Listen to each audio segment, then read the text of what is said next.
बिस्मिल्लाहिर्रहमानिर्रहीम। अस्सलाम वालेकुम फ्रेंड्स, कैसे हैं आप सब लोग। उम्मीद करता हूँ आप सब लोग खैर खैरियत से होंगे। मैं हूं शेख अब्बास और आप देख रहे हैं मेरा यूट्यूब चैनल। तो फ्रेंड्स, आज एक दफ़ा फिर डॉक्टर साहब के पास मौजूद हैं, जिनसे आपकी गुफ्तगू करवाते हैं। आप ही के जो सवाल हैं उसके बारे में, एक जो मेन सवाल है उसके बारे में पूछेंगे। तो बगैर वक्त ज़ाया किए चलते हैं डॉक्टर साहब के पास। अस्सलाम वालेकुम। जी अच्छा सर, डॉक्टर साहब आपकी पिछली जो वीडियो लास्ट टाइम हमने लगाई है जी, वो माशाल्लाह काफी लोग पसंद कर रहे हैं माशाल्लाह। तो उसमें जो एक जो मेन सवाल है वो काफी सारे भाइयों ने ये पूछा है कि ज्यादा जो दूध देने वाली जो गायें हैं जी, वो उसके बारे में बताएं, और ज्यादा दूध कौन सी नस्ल देती है और उसकी क्वालिटी दूध की जो है ना वो भी अच्छी होनी चाहिए। ठीक हो गया जी। सबसे पहले तो मैं ये कहूँगा कि ये बड़ा अच्छा आपने सवाल किया है। जी जी। ये इस हवाले से कि फार्म जो है वो चलता ही इस जिसने डेयरी फार्म बनाया है, जी जी। अगर उसकी दूध की रेशो उसके पास नहीं आ रही तो वो फार्म चला ही नहीं सकता, नुकसान में चला जाएगा। बिल्कुल ऐसी।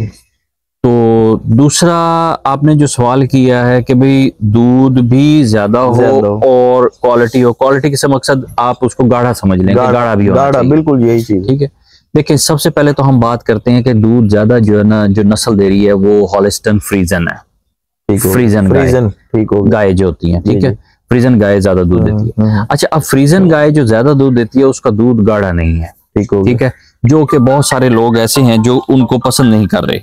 ठीक हो गया।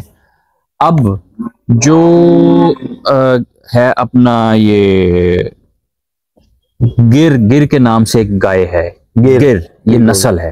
ठीक है, इसकी मैं आपको 3-4 चीजें बताऊंगा मजीद कि ये गिर के अंदर क्या क्या चीजें हैं और किस किस तरीके से ये गिर नस्ल बनती है। तो गिर का जो है इस लिहाज से कि वो दूध हॉलिस्टन फ्रीजन जितना देती है, और जो उसके दूध की फैट्स है या दूध उसका जो गाढ़ा है वो इस तरह है जैसे भैंस का दूध हो। अच्छा, जबरदस्त। हाँ, उसके अंदर फैट्स बहुत अच्छी आती हैं। अच्छा, अब गिर नस्ल क्या है, गिर को गिरलैंडो कैसे बनाया है, गिर इंडियन ब्रीड क्या है, ब्राजीलियन गिर जो है वो क्या है, ये मैं आपको बताता हूँ। ठीक हो गया। देखें, पहली बात तो ये है कि जो गिर नस्ल है ये बेसिकली इंडिया की नस्ल है। अच्छा, वहां से ये चली थी, फिर इसके बाद जो नस्ल आई वो ब्राजीलियन से आई। वहां पे भी गिर ब्राजीलियन, उसका जो ब्राजील की गाय थी ना उन्होंने उसका नाम ब्राजीलियन गिर रख दिया। ठीक है, अब उस गिर के साथ जो ब्राजीलियन है ना, वहां का एनवायरनमेंट जो है टेम्परेचर बहुत हाई है।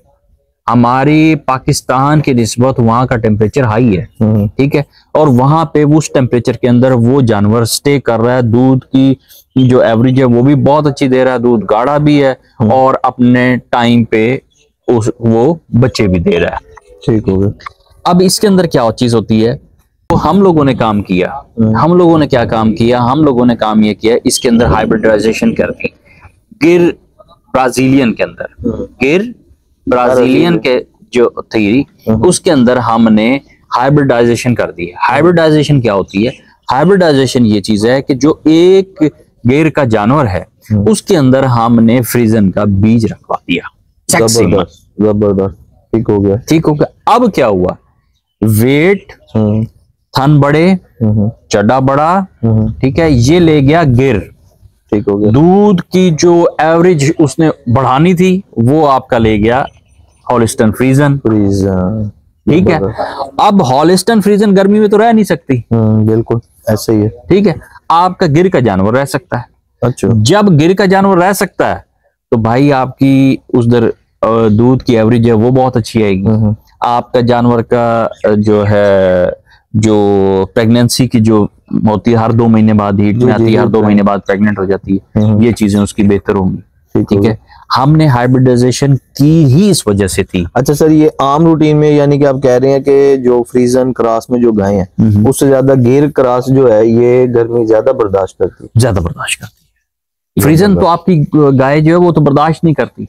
आप किसी फॉर्म पे चले जाएं, वहां पे उन्होंने स्प्रिंकलर लगाए हुए हैं, फुहारे, ठीक है, वो लगाए हुए हैं, किसी ने पंखे लगाए हुए हैं, किसी ने कूलर लगाया हुआ है, ठीक है। साहिवाल, चोलिस्तानी, ये तो पाकिस्तानी ब्रीड है, उनको तो परवाह ही नहीं है। गिर के अंदर ये कुव्वत मुदाफियत हाइब्रिडाइजेशन के जरिए ये डाली गई है। और जिस गिर को मैंने पहले अभी तक गिरलैंडो का नाम इस्तेमाल नहीं किया, मैं गिर का नाम इस्तेमाल करता हूँ, लेकिन जो बच्चा गिर के अंदर बीज रखने से, इंसेमिनेशन करने से, फ्रीजन की इंसेमिनेशन कराने से जो बच्चा पैदा होगा उसको हम गिरलैंडो कहेंगे, तो वो होगा गिरलैंडो। यानी कि जो हम गिर से जो बच्चा लेंगे, हाँ जी, वो गिरलैंडो होगा। नहीं, गिर से जो बच्चा लेंगे, किसका बच्चा? फ्रीजियन का। अच्छा, फ्रीजियन का, उसको हम गिरलैंडो कहेंगे। अच्छा, उसको गिरलैंडो कहेंगे।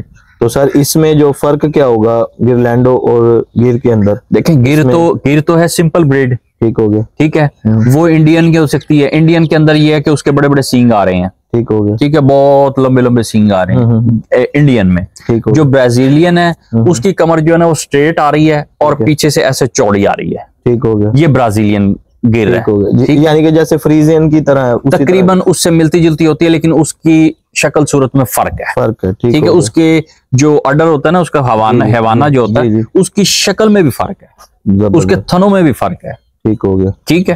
तो वो ब्राजीलियन होती है, ठीक है, ठीक है। अब आप जब ब्राजीलियन गिर को लेके उसके अंदर आप जब इंसेमिनेशन करेंगे इसका फ्रीजन का, ठीक है, तो जो उससे बच्चा पैदा होगा उसको हम गिरलैंडो कहेंगे। जबरदस्त। गिरलैंडो जो है वो हर लिहाज से बेहतर है, चाहे गर्मी है चाहे सर्दी है, वो भी बर्दाश्त करेगी, आपको दूध की लैक्टेशन भी पूरी देगी, आपका जो महंगाई का दौर चल रहा है उसके हिसाब से आपको नुकसान से बचाती है वो, ठीक है। मैक्सिमम सर उसका रिकॉर्ड कोई बताए ना कि वो कितना दूध पाकिस्तान में कितना दे रही है, या ओवरऑल जो प्योर बिल्कुल F1 है, F2, F3, इस बारे में कुछ बताएं? जी, मैं बता देता हूँ।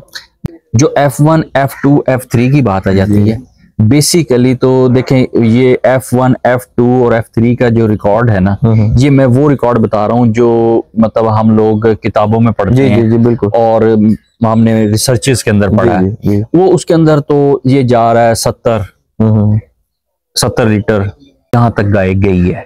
अच्छा, ठीक है, हाँ, गिरलैंडो, ठीक है, ये यहाँ तक गई है। इन्होंने बहुत बड़े बड़े कॉम्पिटिशंस विन किए हैं, ठीक हो गया। अब ये हम, जाहिर बात है, हमने जानवर भी बचाना है, हमने उसको वो भी करना है, हमने साथ में उसको खुराक भी देनी है, खर्चा भी बचाना है, दूध भी लेना है, सिस्टम भी करना है। हम बहुत ज्यादा इससे बेहतर तो ये कि ओवरऑल रिकॉर्ड अगर देखा जाए गिरलैंडो, तो फिर पूरी दुनिया में वर्ल्ड रिकॉर्ड फिर इसी का ही है। सर वर्ल्ड रिकॉर्ड कोई शक ही नहीं है, कोई शक नहीं है। अगर ये आपको, जी, अगर ये आपको प्योर मिलती है, क्योंकि इसके अंदर सबसे बड़ी चीज ये है कि जो गिरलैंडो है वो आपको देखने में भी खूबसूरत लगती है, अपना वजन भी कम नहीं करती, उसके अंदर इम्यूनिटी पावर बहुत ज्यादा होती है फ्रीजन की निस्बत। फ्रीजन में इम्यूनिटी पावर नहीं है, उसको अभी थोड़ा सा बुखार हो, अभी थोड़ा सा कोई इंजेक्शन लग जाए, वो फ्रीजन फौरन से पहले बैठ जाती है, फौरन से पहले उसके अंदर वो सिस्टम नहीं आता। इसकी निस्बत गिरलैंडो है वो बड़ा मजबूत जानवर है। अच्छा सर, ये जो अब F2 या F3 की तरफ गिरलैंडो हम आए, यानी कि इसको फ्रीजन क्रॉस में जब हमने करवा लिया, जी, तो वो पाकिस्तान के अंदर अगर उसको इस्तेमाल करें तो वो कितना एवरेज अगर दूध देगी? देखें, पहली बात तो ये है कि जो दूध की एवरेज है ना वो आपकी डिपेंड करती है आपकी न्यूट्रिशन पे। बिल्कुल, आप उसको न्यूट्रिशन से क्या दे रहे हैं। जी। देखें, हमारा जितने भी फार्म है जिन जिन पे मतलब मैं जाता हूँ, विजिट किए हैं, वो बेसिकली प्रोटीन डेफिशिएंट है, ठीक है, और आपकी लैक्टेटिंग, आपका दूध जो है वो इस चीज पे बेस करता है। अगर वो आपने एक जानवर को प्रोटीन डेफिशिएंट रखा हुआ है, ठीक है, तो वो दूध बेचारा क्या देगा, चाहे वो कितना अच्छा जानवर है, ठीक है। अब मैं आम जानवर की बता देता हूँ, उसमें आप जो है, जो इसका फर्स्ट लैक्टेशन आता है ना F3 का, F3 F2 का फर्स्ट लैक्टेशन पीरियड होता है, उसके अंदर ये पहले लैक्टेशन के अंदर ना गिरलैंडो हमेशा तंग करता है। अच्छा, वो क्यों तंग करता है कि जब इसकी फर्स्ट लैक्टेशन होती है ना, उसके अंदर ये थोड़ी सी ना चीजों को वो मतलब ना समझ नहीं पा रहा होता, चेंजिंग आ रही होती है, हार्मोन्स की चेंजिंग आ रही होती है, उधर से लैक्टेटिंग स्टार्ट हो जाती है, उधर से बच्चा इसने दिया होता है, तो बहुत सारी उसमें आता है। ये उसमें भी करते करते जो है ना 20-22 लीटर ये आराम से दे जाता है फर्स्ट लैक्टेशन में। ठीक हो गया। सेकंड लैक्टेशन में जाके अगर आपने इसकी न्यूट्रिशन जो है पूरी रखी है और बाईपास फैट वगैरह इसकी फैट लेवल इसका आपने न्यूट्रिशन इसको डेफिशिएंट नहीं रखा, वो भी दे रहे हैं आप, तो फिर ये इंशाल्लाह ताला जो है ना आराम से 30+ में चला जाएगा माशाल्लाह, यानी कि 30 लीटर ये जाएगा जी, जाएगा। और सबसे बड़ी बात जो इस जानवर के अंदर है, ये हॉलिस्टन फ्रीजन से लाख दर्जे खूबसूरत है। जबरदस्त। अपना वेट नहीं गिराएगा, हड्डियां नहीं दिखाएगा, चलता भिलता खूबसूरत लगेगा। ठीक है। और सबसे बड़ी चीज ये इम्यूनिटी पावर इसके अंदर बहुत अच्छी है माशाल्लाह। ठीक है। आपको दूध भी देता है अच्छा। और जो इसके जो थन होते हैं वो हम कहते हैं ना अक्सर जट की जबान में कहते हैं जी मुठ भर थान होना चाहिए। मुठ भर। ठीक है। इसका मुठ भर थान होता है। जबरदस्त। इसका भैंस का होता है। भैंस का तो बड़ा होता है इससे, लेकिन मतलब ये उसी शक्ल में उसी शक्ल में होता है, लेकिन ये मुठ भर। फ्रीजन का जो होता है वो तो बिल्कुल छोटे छोटे, उनको मशीन लगानी पड़ती है। ठीक हो गया। अच्छा सर, लास्ट में एक जो है ना सवाल, वो ये बता दें, आपने अपनी पिछली वीडियो में ये बोला था कि जो भी गाय है वो जितना दूध दे रही है तो हर 3 किलो दूध के बाद 1 किलो वंडा देना लाजिम है जी। इस बारे में बताएं, क्योंकि काफी सारे लोग ये पूछ रहे हैं कि ये कितना जरूरी है, कितना वंडा देना चाहिए, क्योंकि अगर कोई 30 लीटर दूध दे रही है तो उसको तो 10 किलो वंडा लगेगा। ठीक हो, इस हिसाब से तो ये जरा वजाहत फरमा दें। बिल्कुल ठीक हो गया। देखें जी, ये आपने मतलब चलते चलते बड़ा अच्छा एक सवाल कर दिया और बड़ा इसको समझता हूँ। देखें, नेगेटिव एनर्जी का कॉन्सेप्ट है। ठीक है। नेगेटिव एनर्जी का कॉन्सेप्ट ये है कि अगर देने वाली एनर्जी कम है और निकालने वाली एनर्जी ज्यादा है तो जानवर आपका नेगेटिव एनर्जी में चला जाएगा। ठीक है। मतलब वो अपने आप को संभाल नहीं पाएगा, अपने ही आपको खत्म कर जाएगा। ठीक हो गया। अब क्या होता है, जिस वक्त देने वाली एनर्जी कम होती है, निकालने वाली एनर्जी ज्यादा है, तो उसके अंदर क्या होता है, जो अंदर उसके जानवर के फैट्स होते हैं वो आहिस्ता आहिस्ता कंज्यूम होते आते हैं, जानवर कमजोर होता आता है। ठीक है। आहिस्ता आहिस्ता वो बैठ जाएगा।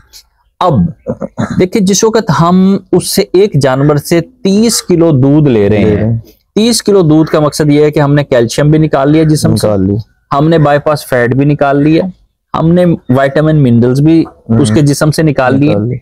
जब हमने ये 3-4 चीजें ये बीच में से निकाल ली तो भाई जिस वक्त हमने निकाल ली तो देनी नहीं है। अगर वो नहीं देते हम तो कितने दिन जानवर को चलाएंगे? 2 महीने, बिल्कुल 1.5 महीने। आखिर क्या होगा, जानवर अपनी वो जो उसकी दूध की एवरेज थी वो कम कर जाएगा, खुद कमजोर हो जाएगा। खा पी ठीक रहा होगा, सामने नजर आ रहा होगा खा पी ठीक रहा है, लेकिन दूध कम कर जाएगा। अब आप उसको जो मर्जी दे दें, जब तक उसकी वो डेफिशिएंसी पूरी नहीं करेंगे उसने दूध पे नहीं आना। यानी कि आपके कहने का मकसद ये है कि जितना आपने पिछली वीडियो में बताया, हर 3 किलो दूध के बाद 1 किलो वंडा जरूरी है। ये बिल्कुल जरूरी है, बिल्कुल जरूरी है। इसके अंदर कोई दूसरी तीसरी बात नहीं है। और एक छोटी सी और बात बताते चलो, ये 100% देना। अच्छा, और वनडे के अंदर क्या करना है, वंडा अगर आप खुद तैयार करते हैं उसके अंदर ना 5-7 चीजें मिक्स करके उसको वंडा बनाएं। ठीक हो गया। बेशक थोड़ी थोड़ी चीजें डाल दें, सारी चीजें डाल दें, जो चीजें हैं ना। सर, इस पे एक अलग वीडियो बनाएंगे, उस बारे में आपसे पूछेंगे कि डेयरी फार्म के लिए बेहतरीन वंडा जो है ना मैं बनाने का भी आप इंशाल्लाह। चले, ठीक है, बहुत शुक्रिया, बहुत शुक्रिया जी। तो फ्रेंड्स, ये थी आज की वीडियो। उम्मीद करते हैं आपको आज की वीडियो अच्छी लगी होगी। इंशाल्लाह नेक्स्ट वीडियो में आपके साथ मुलाकात करेंगे। अगर किसी भाई के कोई सवाल रह गए हो तो हमें इसी वीडियो के कमेंट बॉक्स में राब्ता करें। इंशाल्लाह नेक्स्ट वीडियो उस टॉपिक पे बनाएंगे। बहुत शुक्रिया। अल्लाह हाफिज़।